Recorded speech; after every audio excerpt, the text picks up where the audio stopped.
Hello, everybody. Hello. Welcome to another lovely edition of the Little Big Planet TV stream here with at Sumo Digital headquarters. Again, I am David Dino, otherwise known as Gebra22 in the internet space. Next, we have our lovely community coordinator, Steven. Otherwise known as Steven as well. Most imaginative PSN name ever. But he is the guy, he is the community man, as you all know. And with us today, who is going to show us the wonderful, wonderful world of layers, especially now that we have more in Little Big Planet 3, is Caryn. Hi. And Caryn, what do you do?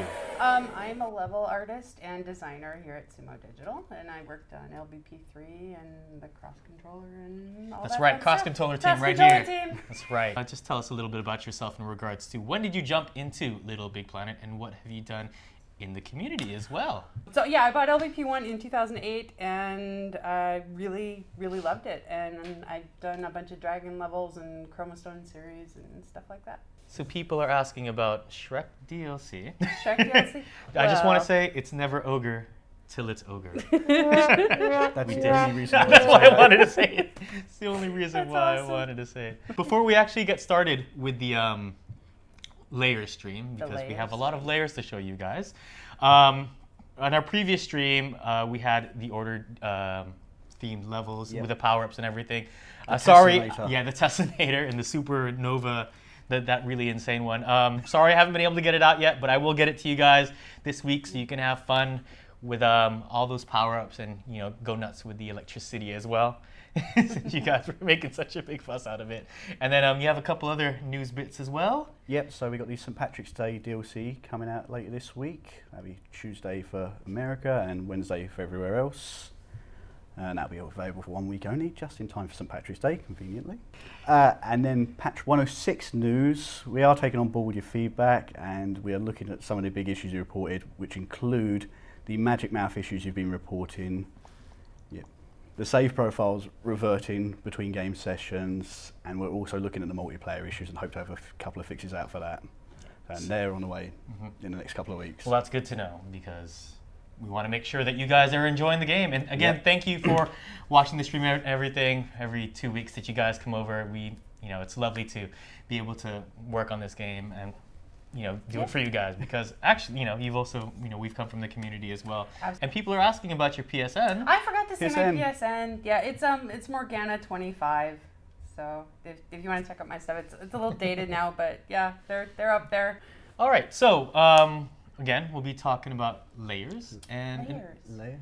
Yes. So when we initially started on Little Big Planet 3, I don't think we had solidified how many layers that were going to be added initially to create mode. We were all kind of like, whoa, because we jumped in. When we came in, we were still having that talk of what was too many, what was too few, what could code give us, that kind of thing. And it really was kind of an organic growth of, we tried more and we tried less, and we ended up with 16 thick layers and 17 thin layers, I think is how it ended up working out.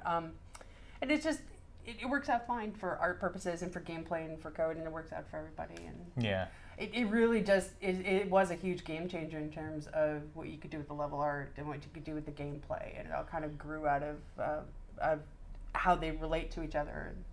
It's cool. I think it makes the game a lot more interesting. Did you ever use the layer glitch? For the layer glitch. I did. I used to use it, and it was okay. It made things a lot more interesting to look at, but it was such a beast to use.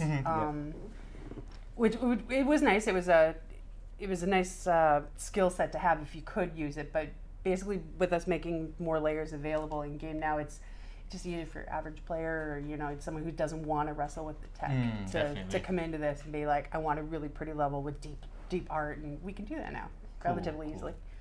All right, so definitely show us some of the things that you got over here. Okay. Well, so first of all, we are showing off some more Big Hero 6 stuff, I suppose. As you know, that we released that DLC costume pack a while back. I recently saw the movie and I'm in love with it. I think it's great. It's a bit of a special request from you, wasn't it? Yeah. Well, when I was coming on, I was trying to think of something we could do that would be fun, and I was like, oh, I want to showcase that because it's such a great flick. So Would you agree to a more layers DLC pack then? Ooh. That's a good question. Oh, that's a good question. I guess in theory it's possible. £4 per layer though? No, I'm not so much with the a la carte that way. Yeah, I mean, you can pull off so much in 16 that, you know, if you really needed it, I suppose you could, you know. I mean, people are still using the layer glitch anyway. Still layer for glitch backgrounds. in. Yeah. I don't know. I think 16's plenty for Fair now, enough. personally. It took This me a is long from time. someone who knows. Well, again, going back to as we were experiencing, you know, how the game would change the more layers we added, it takes a while to kind of wrap your head around how to use them. Specifically, I mean, I was going to talk about this later, but we can talk about it now. In terms of layers in gameplay and layers in game art, you have to be very mindful that your art doesn't, you know, make the gameplay get messy or clogged up, and you have to make sure it's very easy to read at a glance when you're playing. You have to worry about automatic layer shifting, so that adds another aspect to where you're going to put your stuff. So the more options you have for layers, the more mindful you have to be of all the pitfalls that comes with. So Literally, quite. literally pitfalls, yeah. Falling into many of those. Yes, you can. So yeah, you have to kind of learn how to manage them as you go. And like I said, it took us a while to kind of wrap our heads around it. But once we got it, you can just have amazing stuff with it. Excellent. So yeah, so here we are in, you know, not quite downtown San Francisco, but I love the bridge, so I decided to do the bridge. And got a nice depth of field going on over there. Yeah. There's. So what layer is that all the way in the back? That is on 16. That is the 16th. The back of that gate is on 16. You never forget about 16 layers. No. The 16th one. And are we on layer 1 here? We are currently, I think, in level 2. Oh, yeah, I can jump off. No, we are in layer 3. Layer 3. So. And I've fallen. You've fallen. Just come over. Oh, jeez. There we go. So you'll Don't jump off the bridge, man. No. You'll notice that when I come out of the camera zone, you can see that it's kind of a foreshortened effect that lets us pull off that depth here. When you use that in conjunction with the depth of field on the gameplay cameras, it really helps. That's something that we added in LittleBigPlanet 3, right? Yeah, depth of field was definitely a LittleBigPlanet 3 edition. The more we had levels where background art was in there, the more we realized we kind of needed it. I could very easily have put us in the center too and put a front depth of field on it too. It starts to kind of take on a macro appearance that way, which it can be really cool for some things. This particular scene, it didn't. Oh, I see you back there. That's adorable. Hello. Good use of the camera angle to make the player think that the actual cables are connected to the back and everything like that. Yeah, when you look at it on the bottom. It's all an optical illusion. What we've done is these two cables here are bendy rails. Okay. There you go. Yeah. So you don't awesome. have to use things that are designed for gameplay just for gameplay. You can use them for the art side of it too. So what I did was just put them on straight for the most part, but there's a very slight bend at the bottom, so that when they connect with the decorations at the front, it gives the illusion that the suspension part of the suspension bridge is curved down at the bottom there. So cool. Looks like we got a little neat tip from Codeman PSX saying scaling the UV on the materials can also give objects a depth of field effect. It helps with scale. It absolutely helps with your scale, because your brain will say, okay, that's another point we're going to make is if you're using the same materials or the same objects in different layers, producing them at a different scale, and then the same thing goes as the textures for that. Producing those at a different scale will help reinforce your brain to be like, that's the same object, but it's a lot further away. Your brain does all the hard work that way. But our brains are crazy like that. They are. They're very crazy. Good. You can and we seem to trick them so often. Well, they like to be. No. That's why we do stuff like this. It's fun. Good times. Yeah. So, and in this case here, like the lights are at different scales, but it's the same mesh. So your brain assumes that that's the same size, just a lot further away. The clouds, the same thing. Yep. You'll notice, too, that I'm using color specifically here to kind of push the back further back and to bring the front to the front. There's a couple of different ways you can do that, but this particular example is using warm colors in the front, red being a warm color, and the blue in the back being a cool color. It kind of, your brain will make the distinction between the two as a distance thing, so you can help your scenes along that way. That's too. pretty sweet. That's good. Yeah. It'd be really cool if you get a hook hat and then ride on the way back and forth as well. That would be awesome, actually. Yeah, I wouldn't mind doing that. So let's leave the bridge for now. Although, you know what, before we leave the bridge, let me show you this. For people who aren't used to dealing with this many layers, we actually put a few handy things in. And it's kind of basic, but it's good to kind of go back to it. If you go into your options menu, you can turn off the layers to make it easier to work with, because sometimes 16 on screen all at the same time is a little overwhelming. Especially when you get a lot of transparency as well. Yeah, transparency or logic or anything like that. Like the logic on this there's non-existent, but even that could get a little messy. So if you hit the options button, you can change the first visible layer and the last visible layer just to make your life a little easier. So if we didn't like layer 16, we can just say get rid of it. You don't want to see it. Poor layer 16. Poor layer 16. Oh, we'll He's always the first to go. Funnily enough, I tend to... Last in, first out. Yeah. Yeah, I tend to get rid of the front stuff to focus in on the back. Oh, that makes sense. Yeah. But that's just a personal preference, I think. Same thing, too. I was going to show you... moving back in the layers is L2. To move front in the layers is L1. When you're dealing with really deep scenes, that's an essential skill to know how to do just to keep your sanity.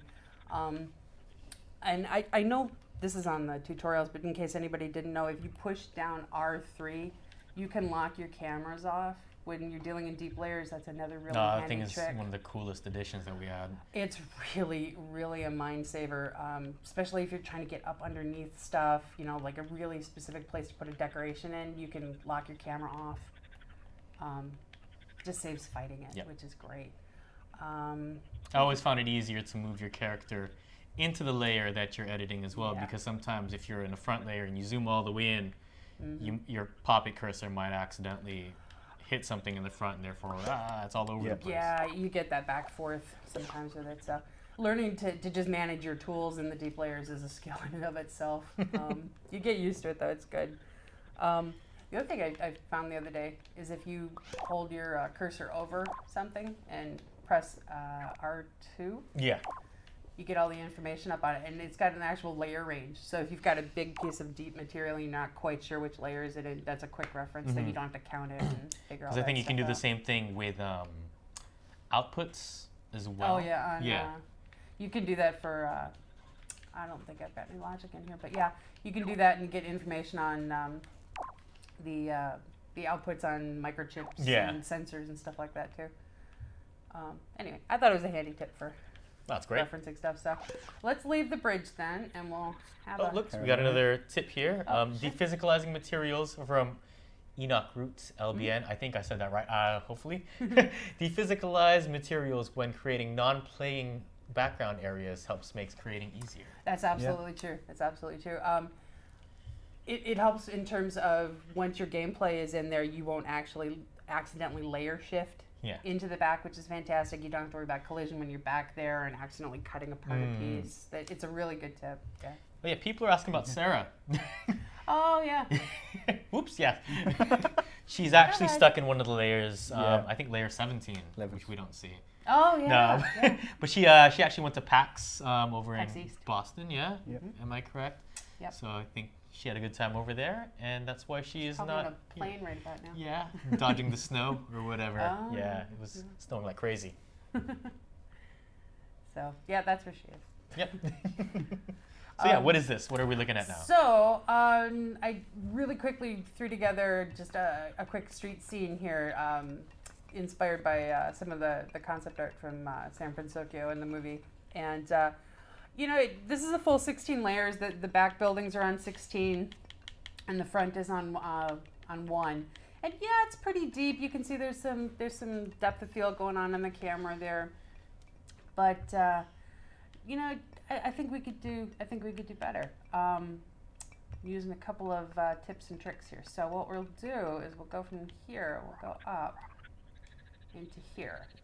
And it's the same scene with a couple of differences. So the first thing you'll notice is that we've moved things up in the plane. I feel like I'm playing Spot the Difference. Oh, a little bit. A little bit. Somebody asked, actually, is it possible to edit the background layers past 16 and 1? Not in our tools that I know of. No. You could probably material change it. You could I don't know if you could dephysicalize. I haven't messed around with the 100-layer glitch or the infinite layer glitch much in the retail. Yeah, neither have I. Because I mean, like you said, 16's a lot. 16 is a lot. Yeah, you probably have to experiment to see if that's if they would work in the back. I can't imagine they wouldn't. Yeah. But I don't think well, I know I haven't personally experimented with that, so I couldn't speak definitively on that. But yeah, everything from 16 forward is editable and workable. Right. So what the difference between that bottom one and this one, basically, there's a couple of things I did differently. First, I put the ramps in there so that it's moved up in the visual plane. It gives a little more perspective. The second thing I've done is I'm using the same asset, but at a different scale. Oh, there you go. We were talking about earlier. Yeah. So this is an example of what you could do with that as these little cherry trees, kind of.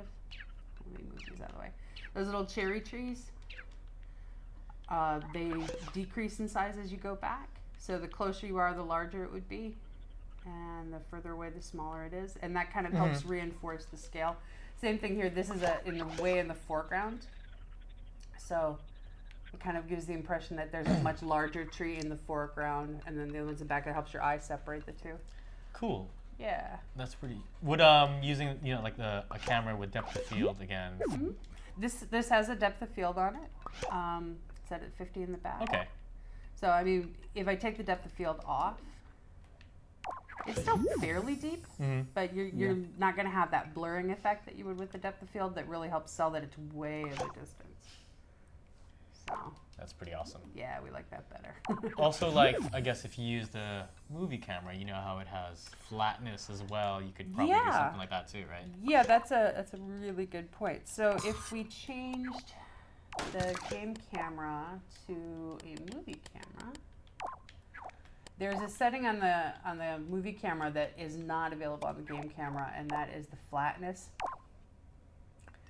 So basically, you can flatten it so it looks like it's a two-dimensional picture, and for some levels, that's a really good feature. A lot of the 2D kind of platformer stuff, the retro ones, the pixel art ones, that works really great for. If you wanted it really stretched off into the distance. Oh gosh. Yeah. I see inside his head. Poor heroes being dissected on screen there. We set that at 90. It really stretches that plane out. Which, if you changed it on the fly, it could be really interesting to have the camera, just kind of scream forward or shoot way back for dramatic effect. I just went with the game camera. There's good uses for it. It makes sense to use them in a lot of cases, but something like this, not so much. It's pretty sweet. Yeah. Looks good though. I mean, it looks like something that would, you'd see from San Francisco with all the hills. I like the neon and the cherry trees on the side. The only other thing on this particular scene I was going to mention is we're using color and a little bit of desaturation here to show some more depth. So if you notice the signs in the front are more warm colored, the orange and the pink have got a warmer color to them. Okay. Whereas the neon signs in the middle, it's orange, the same as in the front, but it's been desaturated, so it looks like it's a little further back. That's one way you can do it. Yep. Or the sign behind that is in the blue, so that's that warm-cold shift that we talked about in the first part. So that's another just small tip for... Yeah. It's good. I love the fact the lighting effect remains in the back as well. A nice blue in the back from the sign. Again, like depth. It adds to the depth. Absolutely. That is pretty awesome. Yeah, I like it. So one of the things, I guess, that, when we added 16 layers was, playable layers as well. That was something that we kind of had a bit, I wouldn't say an issue, but, it was a new problem to tackle with, because in LittleBigPlanet 1 even, and as, it moved on to 2, people in the community still struggled as to what exactly you should be jumping on. You know what I mean? Yeah. So aside from, I guess, finding a particular playable layer, visually, what would you say would be something to help people out with that? There's a couple things you can do. I know when we're doing story level, there's a couple basic rules you try to follow. The main one is your art cannot mess up the gameplay. You have to respect the gameplay. So it's at its core, it's basically keeping it as simple as you can in the areas that it needs to be simple and visually clear at a glance. So one of the ways we do that is all of the critical path or all the surfaces you can play on will all be one consistent material. Occasionally two, but it never gets used anywhere else. Right. So that it's communicated very clearly to the player. This is where you walk. This is where you run. The other thing you can do is to leave gaps between the layers so that it's very clear that you can walk on the surface you can walk on, but just by looking you can tell you can't get to the next area or to transfer to another surface. It's like you stitch a manor when you're sort of in that front layer, and you can sort of see the layers in the background, and you know you can't get to those. It's very it's pretty clear. Yeah, because we still kept it like within a 3-layer system, regardless of where you were at. Yeah. Okay. Yeah. I think if you're on this within the jumping height to automatically switch layers, anything more than 2 you won't. So visually speaking, 3 is best. Yeah. But minimum of 2 if you want to keep the auto layer shift from happening. Also, obviously as we have more layers to play with, there are going to be points where you don't necessarily want to, use the not auto jump, but you can, hold down and X and you drop down the layer. Jumping forward. So which is why we added something in the gameplay tweaker, which allows you to stop yourself from actually, from being able to jump forward. Yeah. And also, there's that dropping. Broadcast. Using a broadcast chip to send that off. So like if your player is, let's say, touching that particular floor right there. I mean, why don't you just bring one out actually? Bring a broadcast chip out. No, it was over there. No. Under the logic. The logic. Yes. See, I don't do much with them. Can you tell? All right, so. Yes, for example, you just throw it on there. Okay. Yep. And then see how the broadcast chip's already broadcasting to you and everybody who's been touching it. You can simply, select or go into your tools bag and select the gameplay tweaker. Okay. Yeah. Gameplay tweaker. Up. There, down. Oh. Yeah, I was gonna say. Yeah. There, with the controller up. One more. Yeah, there. One more. One more. There. Yeah, there you go. Sorry. So you place it. No, it's all right. We have a lot of stuff. We do. That's another art in and of itself. So then if you just go down to layers, and then you can, you can disable the automatic layer change. Oh, that's handy. Yep, or you can also disable manual layer change. So if you have a platform in the middle of the layers, like let's say on the 9th layer, and you don't want them to necessarily fall down, or for art purposes or whatever, you don't want them to jump into different areas, you can put that there. Prevent yourself from can't jump forward now. And it doesn't necessarily have to be activated by touch. You can also activate it through you could range. Do like a tag or exactly. You can put it a lot on of flexibility. Because some people actually use sticker material and create an entire zone and then they put that broadcast chip on there. So cool. Yeah. That works. That's one way to do it. I learned something. Ta-da! It's good. Good. It's pretty cool. So what else you got to show us? I was gonna go over here to show you this. So this has been around. You could do this in LBP1 and 2, but it's really taken on a whole new level in LBP3. It's Parallax.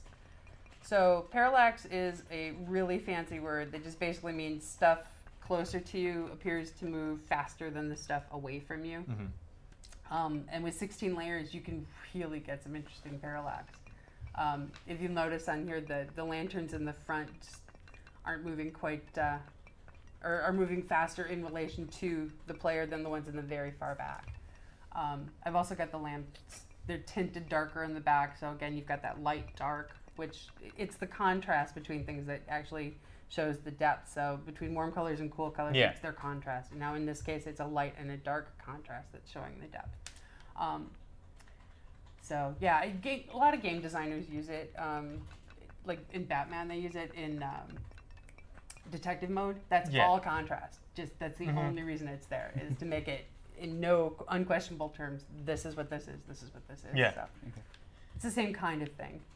We just do it a little more subtly. You can also use Parallax to like make really cool moving scenes when you're not necessarily moving, correct? Absolutely, absolutely. There's a couple of tutorials on YouTube that explain how to do that rather well, and it's fun to play with. It really is quite a fun little tool to mess with. Actually, I remember the first time they officially did it. It was in the it Marvel pack. Yeah, Marvel. Yeah, I was kind of like, huh? How are they doing that with 3 layers? But then I recently played it again, and it was just kind of funny seeing, you know, all the playable layers or all the playable spaces on like one layer.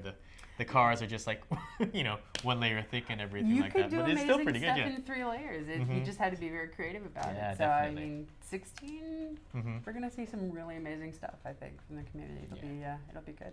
There was also another tip that was on the chat earlier. That's what it's called, the chat. The chat. Where you guys are talking and everything on the stream. And, and also... Thanks for explaining that. I wanted to make sure you understood what that meant. Okay, we can actually go to Wikipedia and also find out. I appreciate the clarity, personally. And they said you can also, you know, do those automatic layer changes, turning them on and off in the global settings as well.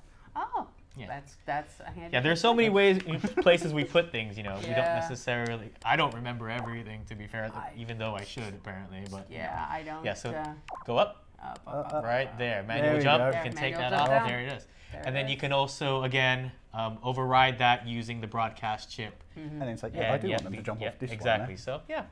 You have choices, guys. You have choices. When it comes to all that How many lights can I use at once? Yes. Oh. How many lights? Are they all on, or are they? These are all on. They're all on to varying degrees. I've not crashed it with lights yet. If anyone will, it'll be me. Now's the time. No. Now is the time. I've been able to put quite a few in, to be honest. What level would you say? What level would you say had the most lights in LittleBigPlanet 3? In the story levels? It'll be one of mine. Which ones did you do, by the way? Yeah. Oh, I had a hand in a bunch of them, but the ones that I kind of consider mine, even though they're not all mine, because they're huge teams that work on these things, but Space is kind of my baby. Crypts is kind of my baby. The Joust in Time is all me, for the most part. Gosh, what else?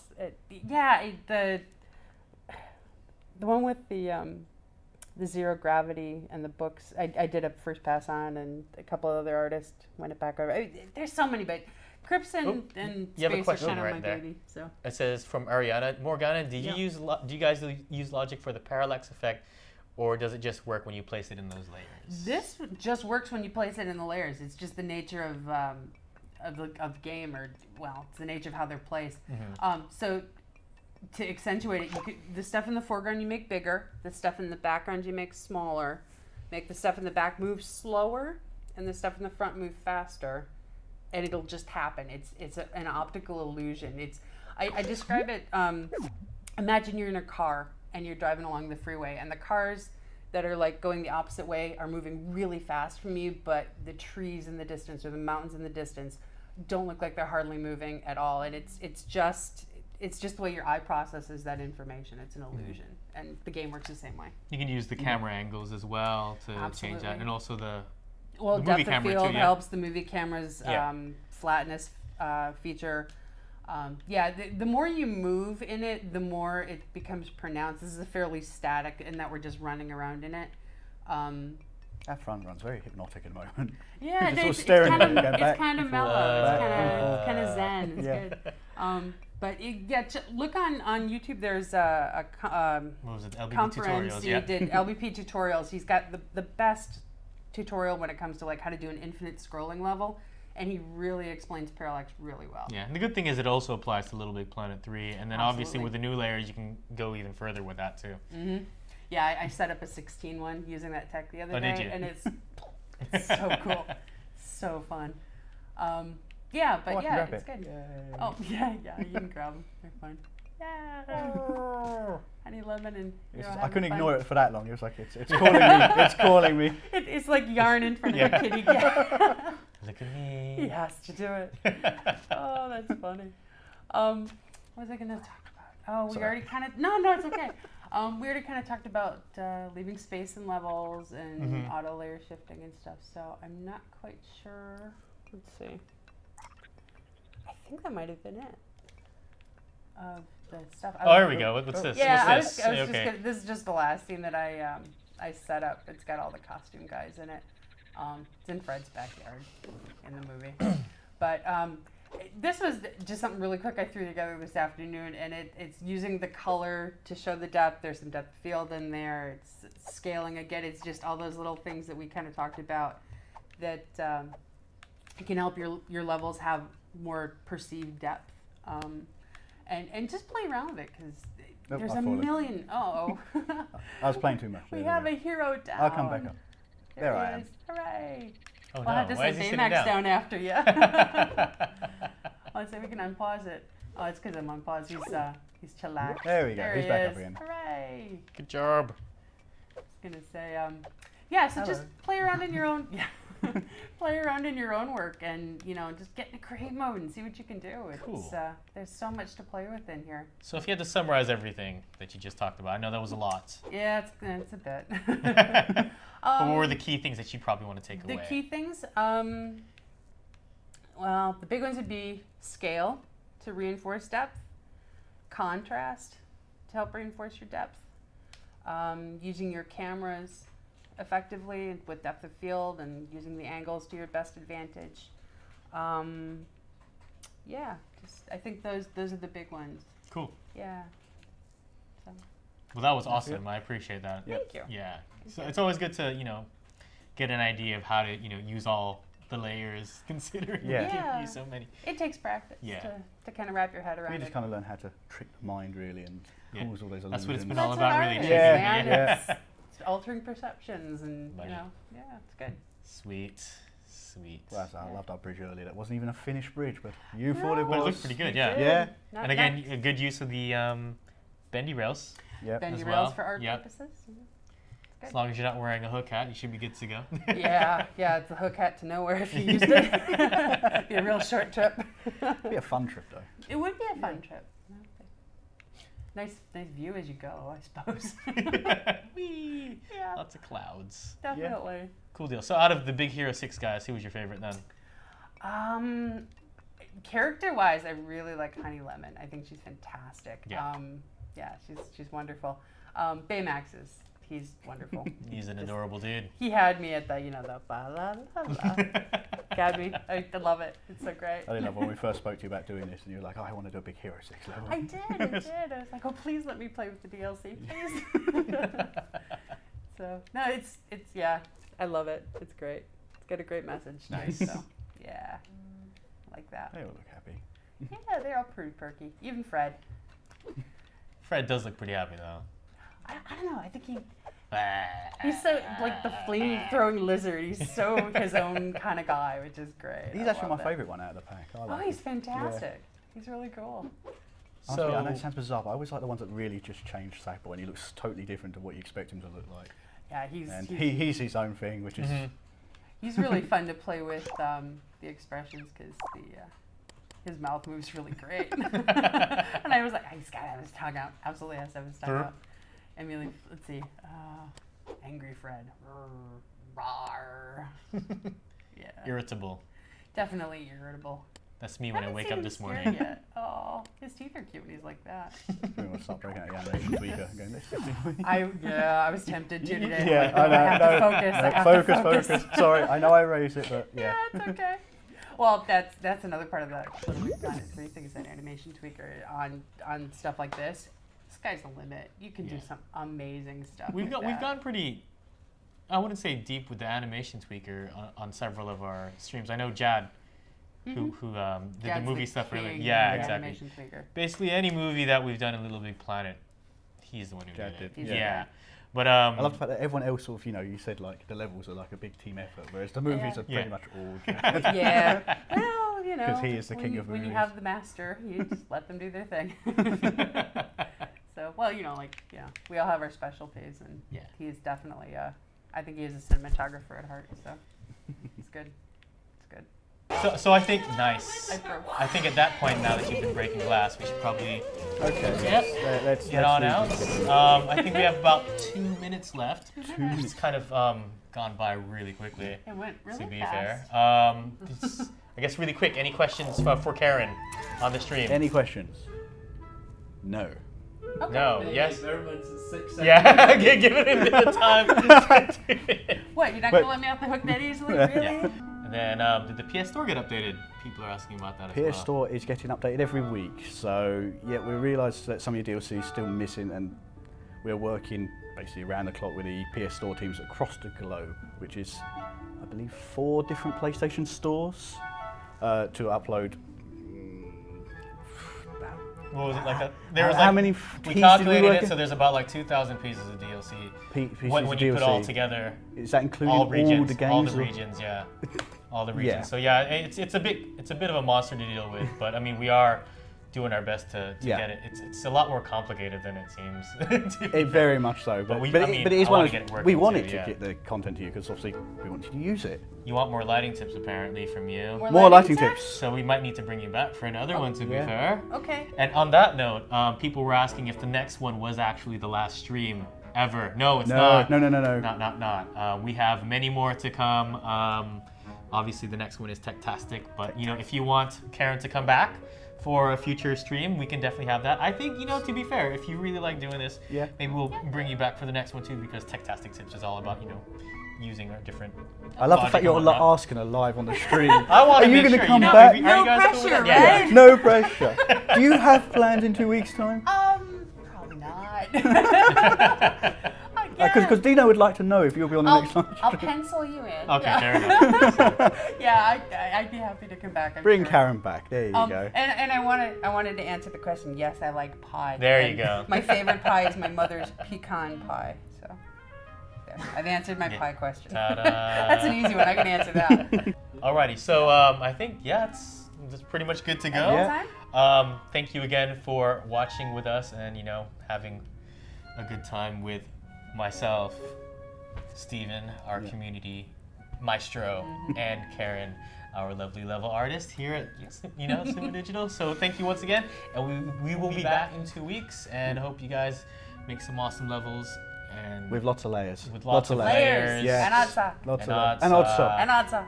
and all the shenanigans. So thank you very much. Okay. It has been a pleasure. Thank Night, you. everybody. See ya.